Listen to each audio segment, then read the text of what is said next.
नमस्कार दोस्तों, स्वागत है आपका एक बार फिर आज के मेरे इस वीडियो में। कल मैंने एक वीडियो बनाया था दोस्तों कि सरकार को कुछ ना कुछ अब इन्फ्लेशन के लिए बड़ा कदम उठाना ही पड़ेगा। बहुत हो चुका ये तेल का खेल और ये अब भारत के बर्दाश्त से बाहर है। यानी कि अपने देश के लिए ये अच्छा नहीं है कि क्रूड के रेट बढ़ते ही चले जाए, जिस कारण दोस्तों इन्फ्लेशन आप जानते हैं कि कितने टॉप पर पहुंच चुकी है। और कल ही वीडियो बनाया था मैंने आपके लिए।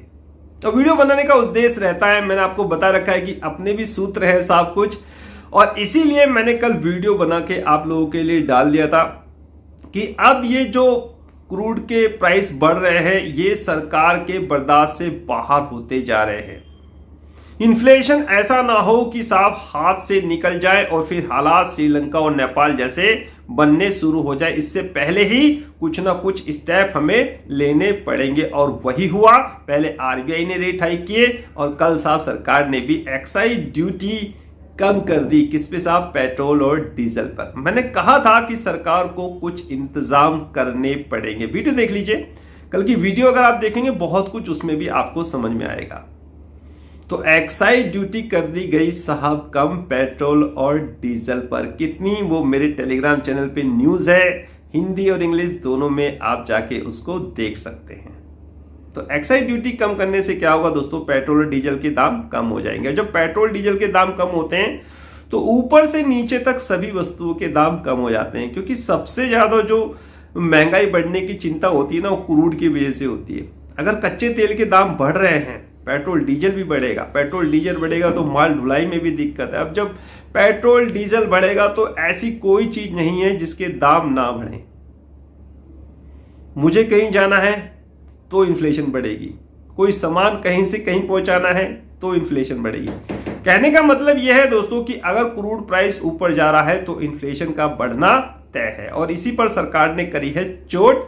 पहले आरबीआई द्वारा रेट हाइक किए गए, फिर सरकार के द्वारा अब एक्साइज ड्यूटी कम कर दी गई।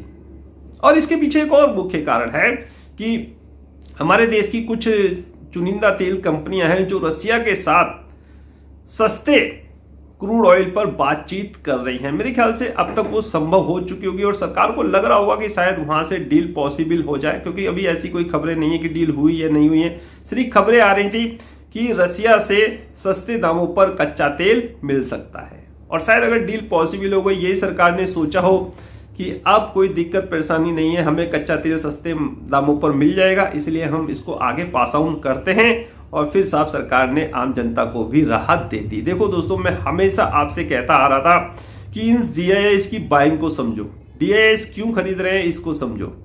हमेशा रोज कह रहा हूं, डेली कह रहा हूं, मार्केट रिव्यू में कह रहा हूं, वीडियो के माध्यम से कह रहा हूं कि डीआईएस की बाइंग समझो, क्योंकि डीआईएस को सब कुछ पता रहता है। कौन होते हैं मैंने आपको अपनी क्लास में बता रखा है, सरकार से कितने क्लोज होते हैं, सब कुछ आपको पूरी डिटेल मैंने आपको समझा रखी है क्लास में, सब कुछ पता रहता है। एक ही साहब मेरे ख्याल से तीर से कई निशाने सरकार ने साध लिए, एक ही तीर से। भाई जब मेन चीज पर अटैक करा, जहां से महंगाई बढ़ने रही है, जो क्रूड ऑयल बढ़ेगा तो महंगाई बढ़ेगी, सब सीधा क्रूड ऑयल पर ही असर कर दिया, सीधा साहब पेट्रोल डीजल के प्राइस ही कम कर दिया। अब इन्फ्लेशन का कंट्रोल होना दोस्तों मेरे ख्याल से कंट्रोल होता हुआ नजर आ रहा है। देखिए, एक तरफ आरबीआई अपनी पूरी कोशिश कर रहा है रेट हाइक के थ्रू, एक तरफ सरकार भी पूरी कोशिश कर रही है, तो इन्फ्लेशन कंट्रोल में आएगी। और जब इन्फ्लेशन कंट्रोल में आएगी तो ये बाजार के लिए एक पॉजिटिव साइन है।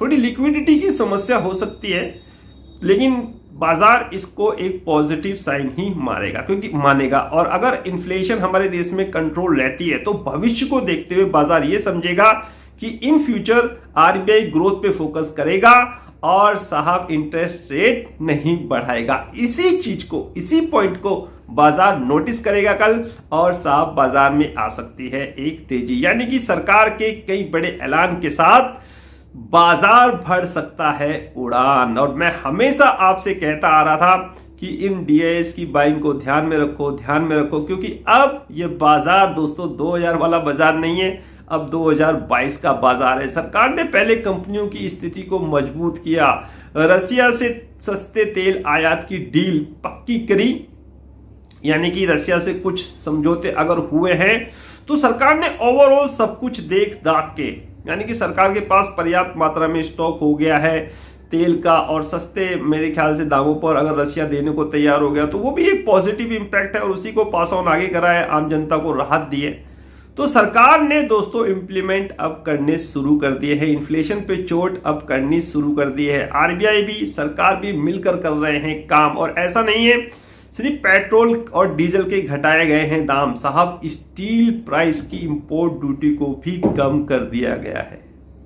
जी हाँ दोस्तों, जो कोयला हम बाहर से मंगा रहे थे, इंपोर्ट ड्यूटी लग रही थी उसमें, उसको भी सरकार ने रिलैक्स किया है, कम किया है। तो ये सारी चीजें महंगाई को कम करने के लिए ही की जा रही हैं।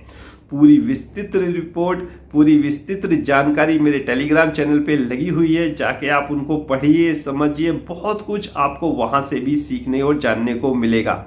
माध्यम वीडियो का यही होता है कि आपको मोटा मोटा बता दिया जाए कि सरकार ने इन्फ्लेशन पे की है सीधी चोट, पहले आरबीआई के द्वारा रेट हाइक करके, और अब सरकार के द्वारा एक्साइज ड्यूटी, इंपोर्ट ड्यूटी को कम करके, और इसी को बाजार पॉजिटिव रूप में देखेगा।